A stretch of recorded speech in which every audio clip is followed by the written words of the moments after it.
कैसे हैं दोस्तों आप सब। एक बार फिर से हाजिर हूं आप सभी के लिए एक और नए रिएक्शन वीडियो के साथ। मैं हूं आपका दोस्त ऋषभ। दोस्तों आज का वीडियो है रियल एंटरटेनमेंट टीवी का और टाइटल है दोस्तों India's first nuclear capable K4 missile Pakistani girl shocking reaction on India. तो चलिए दोस्तों देखते हैं कि पाकिस्तानियों ने इस पर क्या बातें कही हैं और क्या क्या कहा है।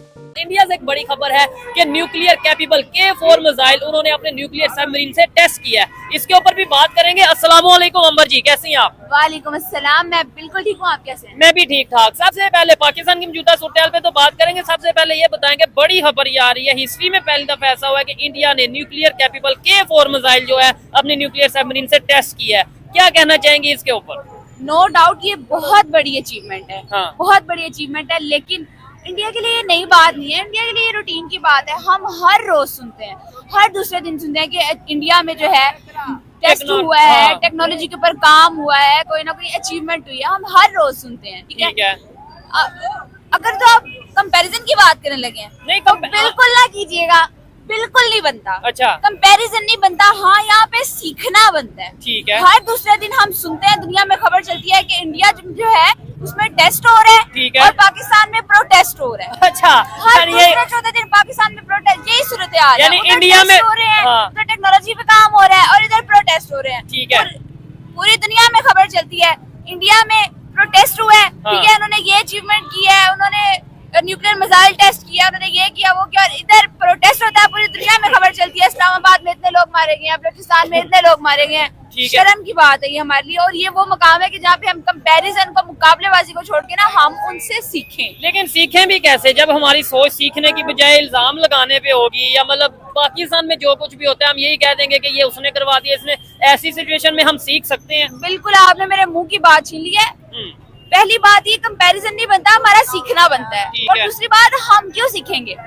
हमें तो आदत है ब्लेम गेम की, ठीक है। हमारी ये सूरत हाल है, बड़े अफसोस के साथ। हमने अगर कोई इन्वेंशन करनी है, कोई टेस्ट करना है, तो किसी और के कंधों पे सवार होके करना है। जैसे हम ठीक है? चाइना के साथ मिलके मून पे भी जा पहुंचे हैं। शायद बहुत से लोगों को इस बात का आइडिया ना हो कि पाकिस्तान भी चांद पे पहुंच गया है, लेकिन चाइना के साथ मिलके ऐसे ही है। और हमने प्रोटेस्ट करनी हो तो हमारी गवर्नमेंट कह देती है अल्लाह जाने, अब वल्लाह बाखुदा, ठीक है। अब ये जो प्रोटेस्ट हो रही है उसके ऊपर रिसेंटली गवर्नमेंट का ये स्टांस है कि इस्लामाबाद में जो प्रोटेस्ट हो रही है वो पाकिस्तानी थे नहीं, उसमें अफगानी आए हैं बाहर से। ठीक हो गया है। पहली बात तो ये यानी blame हम है। टेस्ट भी खुद नहीं कर सकते, वो हम चाइना की protest भी खुद नहीं कर और सकते। प्रोटेस्ट भी खुद नहीं हम कर कुछ भी सकते। खुद नहीं कर सकते। ठीक है, मुझे बताएं, क्या स्टूडेंट लग रहे हैं? नहीं, मैं जॉब जॉब करते हैं। ये क्या इश्यूज चल रहे हैं पूरे पाकिस्तान में? दुनिया से हम कितना पीछे हैं या कितना आगे हैं? सर इस टाइम तो जो हालात हैं, हम इंडिया से कंपेयर करते हैं।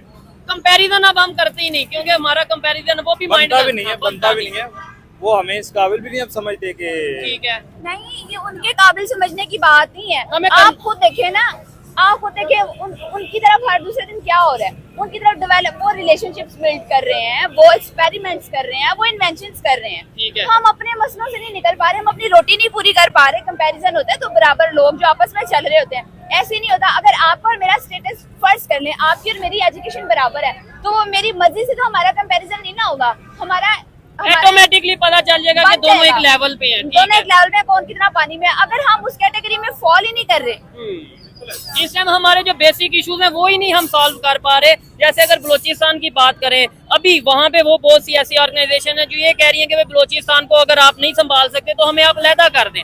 आपको नहीं लगता अगर ये सिचुएशन चली तो फिर 1971 जैसा कोई माहौल बन सकता है? फिर हम इल्जाम तो आराम से लगा देंगे वैसे कि जी इंडिया ने फिर इन्वॉल्वमेंट कर दी है।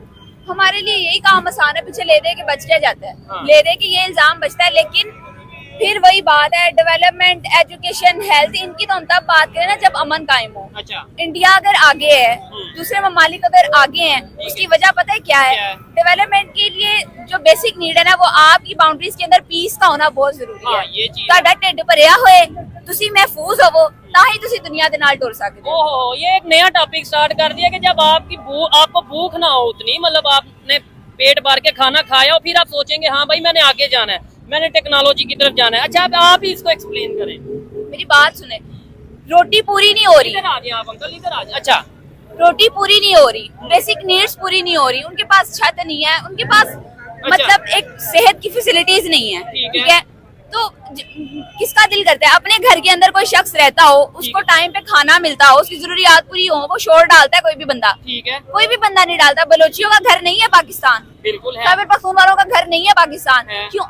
क्यों वो बोल रहे हैं? हम इस चीज पे तनाजा करने की बजाय या उनको खुद से जो है फैसिलिटेट करने की बजाय हम उनको बुरा भला कहने की बजाय ये सोचने की जरूरत है वो क्यों इतना वो लोग हुए हुए हैं, ठीक है। वो हाँ, क्यों कह रहे हैं बिल्कुल, ये चीज कि हम अपने हाथ में हम लेना चाहते हैं। वारसों के होते हुए भी अगर कोई कहे कि मैंने अपना हमें अलग निजाम कर जो है दो। वो हमें अलग कर दो, तो ये तो जो वरसा है ना उनके लिए शर्म की बात है। ठीक है। अच्छा लगा वीडियो करके अंबर हाशमी के साथ। आपको अंबर हाशमी की बातें कैसी लगी कमेंट बॉक्स में जरूर बताइएगा। और इस हवाले से अगर मेरी पर्सनल ओपिनियन की बात की जाए तो मैं ओपनली ये कहता हूँ कि पाकिस्तान 1947 जब से ये बना है और आज 2024 का एंड है, आज तक हम ब्लेम गेम करते आए हैं या फिर ये करते हैं कि जी उस पे जुल्म हो गया, मेरे पे जुल्म हो गया, ये जुल्म जो हो गया हम उस। तो दोस्तों ये रही आज की वीडियो और आप लोगों ने देखा कि पाकिस्तानियों ने क्या बातें कही हैं इस टॉपिक पर। तो दोस्तों मैं एक बात क्लियर करना चाहता हूं कि भारत ने इससे पहले कई सारे न्यूक्लियर कैपेबल जो मिसाइल्स हैं उनका परीक्षण ऑलरेडी कर चुका है। ये कोई पहली न्यूक्लियर कैपेबल मिसाइल का परीक्षण नहीं था। इससे पहले न जाने कितनी बार भारत ने ऐसी मिसाइलों का परीक्षण किया है। और ये जो मिसाइल के बारे में बात कर रहे हैं पाकिस्तानी, ये हाल ही में एक सबमरीन के द्वारा टेस्ट किया गया था और ये पहली बार नहीं था, दूसरी बार था। इससे पहले शायद 2015-2016 में ऐसा परीक्षण हुआ था जो सबमरीन से हुआ था। और न्यूक्लियर कैपेबल मिसाइल की बात करें तो इससे पहले न जाने 7-8 बार परीक्षण किए जा चुके हैं। ये कोई पहला नहीं था। सबसे पहली बात क्लियर करने वाली ये है। और दूसरी तरफ दोस्तों पाकिस्तान आज जो है वो अपने इंटरनल इशू से बहुत ही ज्यादा जूझ रहा है। एक तरीके से कहें तो कि जो हालात अभी इस्लामाबाद के अंदर है पाकिस्तान में, आए दिन कोई ना कोई पर्सन, एक बंदा मरता रहता है। तो सोचिए ऐसा प्रोटेस्ट चल रहा है इस समय पाकिस्तान के अंदर, बहुत ही माहौल खराब है।